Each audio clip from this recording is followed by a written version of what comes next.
Bem, meus nobres amigos, esse vídeo aqui é uma continuação direta deste vídeo aqui de cima. E faz parte da série Entendendo o Conservadorismo. E tem a playlist dessa série em algum lugar desse humilde canal. Basta você procurar o que você acha, beleza?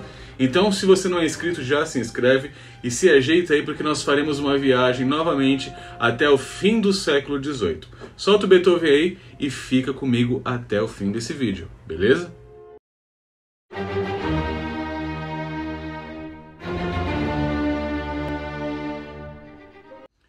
Nós paramos logo após o resultado da votação imposta pelo rei Luís XVI à Assembleia dos Estados Gerais. Lembra?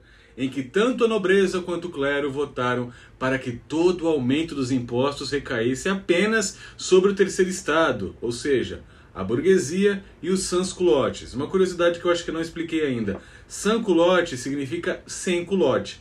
E culotte era aquela calça com enchimento dos lados que tanto os nobres quanto a alta burguesia utilizavam. Ela era cara e o camponês que gasta 88% do seu salário em pão, é óbvio que não teria dinheiro para comprar uma calça exótica dessas. Então, ele, o camponês, a fatia mais pobre da sociedade, era popularmente chamado de sans-culotte. Mas voltando ao assunto, mesmo que a intenção tenha sido começar a taxar a nobreza, o rei acatou a votação no formato que ocorreu, justamente por temer a influência da aristocracia no seu reino. O seu avô, o rei Luís XIV, certa vez disse: mantenha os seus amigos perto, mas seus inimigos mais perto ainda. Então, se o segundo estado não queria pagar mais impostos, o monarca obviamente não forçaria, porque poderia vir uma coalizão e tirar a sua coroa, tirar o seu poder. Portanto, para ele, era importante manter os seus inimigos mais perto ainda. Só que eu disse no outro vídeo que o terceiro estado não aceitou esse resultado não, viu? Na manhã do dia 20 de junho, ou seja, um mês e meio depois, o terceiro estado teve uma surpresinha boa, viu? Quando eles chegaram na Assembleia, lá no Palácio de Versalhes. O salão principal estava trancado, companheiro. O rei simplesmente meteu o louco e falou para os guardas: já deu dessa história aí, tranca essa porta e não vai subir ninguém. Aí eu falo pra você, não vai subir ninguém, vai subir ninguém. Todo mundo aí quietinho aí, não vai subir ninguém. E o que os representantes do terceiro estado fizeram? Eles invadiram um salão secundário do palácio, tipo um salão de jogos. E nessa reunião se autodeclararam a Assembleia Nacional Constituinte da França e mandaram um recadinho simples para o rei, falando que só sairiam dali mediante a criação da Constituição do Estado francês. O rei aparentemente ficou em choque, afinal, além do terceiro estado, já haviam dissidentes tanto do clero e, pasmem, da nobreza. Sim, da nobreza, meu amigo. Justos caras que foram protegidos pelo rei, esses mesmos caras viraram a casaca. E sobre isso eu vou ter que recorrer ao Edmund Burke, porque ele identificou essa movimentação e teceu alguns comentários sobre isso, utilizando um fato semelhante que ocorreu na Inglaterra um século antes.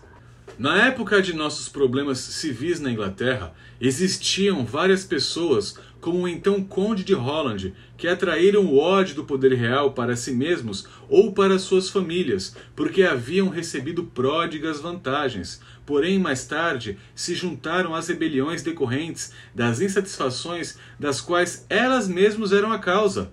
Homens que ajudaram a subverter o mesmo trono que alguns deles deviam à sua própria existência, e que empregaram todo o seu poder para arruinar o seu benfeitor.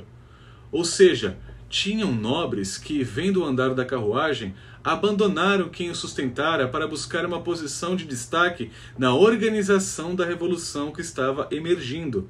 Verdadeiros ratos. Era justamente essa estirpe de gente que era parte dos que começavam a nutrir e dar corpo para a Revolução Francesa.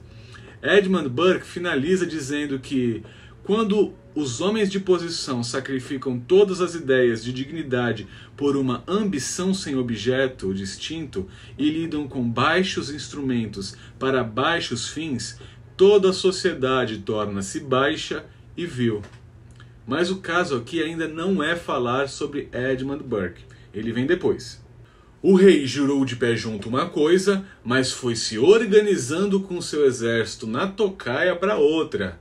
A população, que estava inflamada pelos discursos quase que diários dos líderes do Terceiro Estado, se ligou nessa movimentação, se rebelou e invadiu o Palácio dos Inválidos, onde hoje em dia se encontra o corpo de Napoleão Bonaparte, e passaram a mão nas armas que lá estavam armazenadas. Rapaziada, a galera estava nervosa e agora estava armada. Mas a Assembleia Nacional precisava mandar um recado para o rei. Os revolucionários queriam mostrar para ele que eles não estavam tirando ondinha com essa revolução não. E qual era a melhor maneira para isso?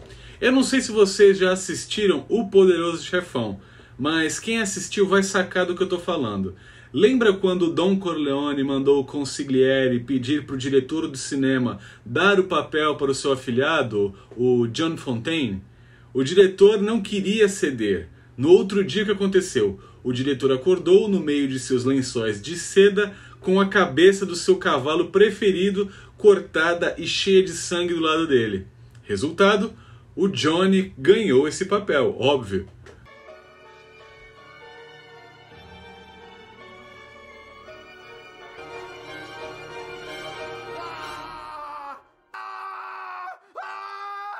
Basicamente, os revolucionários queriam agir da mesma forma. E como eles fizeram isso? Com a Bastilha. O rei tinha uma prisão onde ele mandava a rapaziada que dava trabalho para o reino. Era uma prisão particular do rei para os inimigos políticos da monarquia. Quando um fulano qualquer começava a tirar as manguinhas de fora, alguém batia no ombro dele e falava: olha, cuidado, você vai para a Bastilha. É algo parecido nos dias de hoje que chegar para alguém que é contra o que acontece no Brasil e falar: cuidado que o Xandão vai te dar 24 horas para você se explicar. Na verdade, derrubar a Bastilha não era um desafio.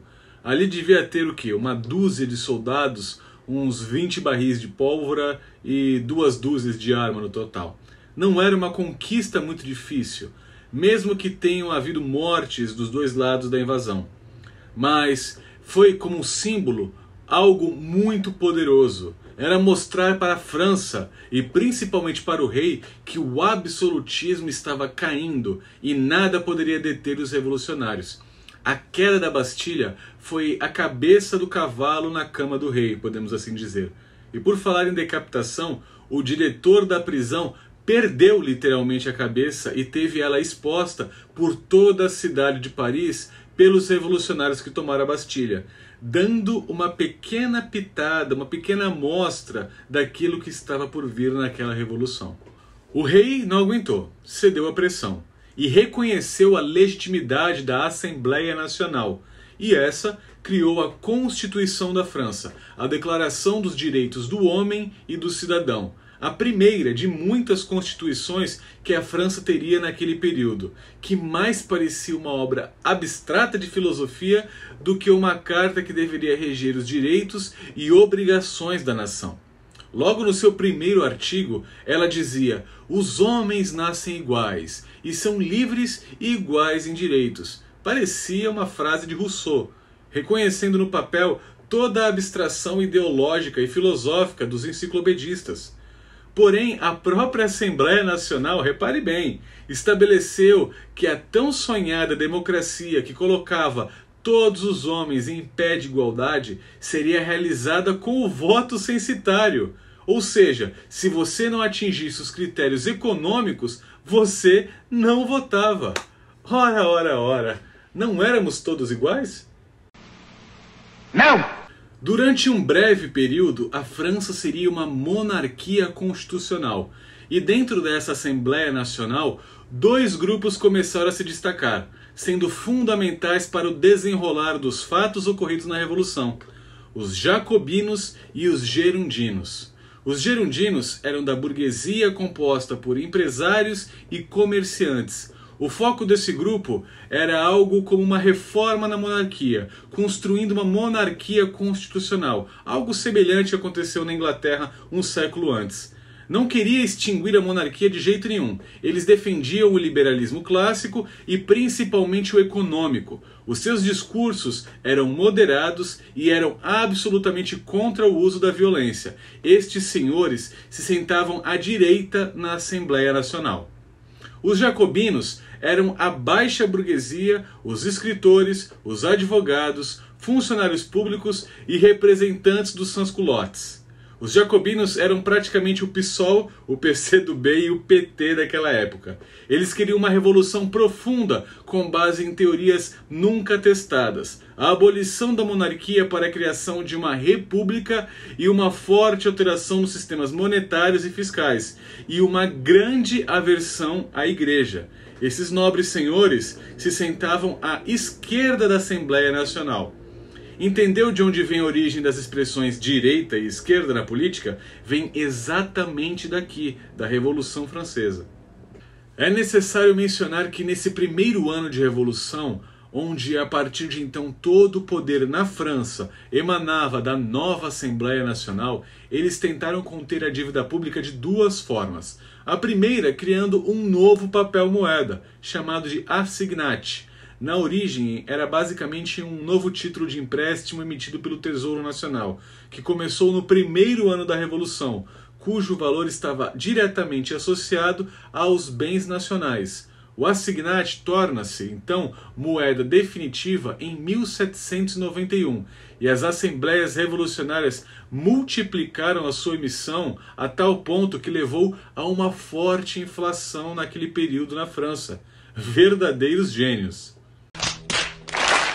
E a segunda, embarcados por forte influência anticlerical de parte dos iluministas franceses, eles começaram a perseguir e confiscar os bens da igreja na França, o que era uma quantidade considerável dos bens imóveis da França, viu?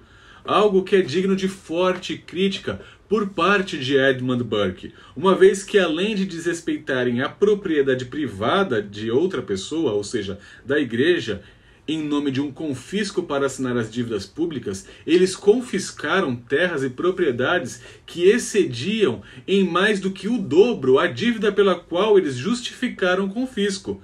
Ah, e detalhe, a maior parte dessas propriedades foram transferidas justamente para os escritores da época. Bem conveniente, não?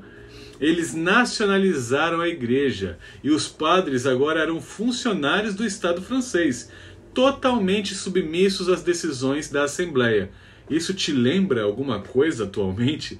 Mas os revolucionários não queriam apenas combater o poder político e econômico da igreja, e sim erradicar qualquer resquício de tradição cristã naquele país. Eles começaram a passar uma borracha em tudo aquilo que escreveu a história daquela civilização, e tomando decisões que, embora tivessem embasamento ideológico de parte dos filósofos iluministas franceses, traziam cada vez mais problemas e terror para aquela população do que as tão sonhadas e prometidas soluções que a democracia e a igualdade dos homens trazia, segundo eles.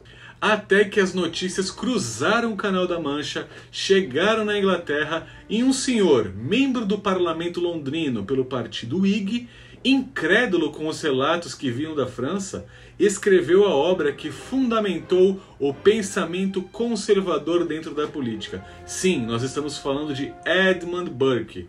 Meu Deus, finalmente chegamos ao nascimento do conservadorismo político. Levou 4 vídeos para que isso ocorresse. Mas vou ter que dar uma de João Kleber e interromper aqui e pedir para que você se inscreva no canal.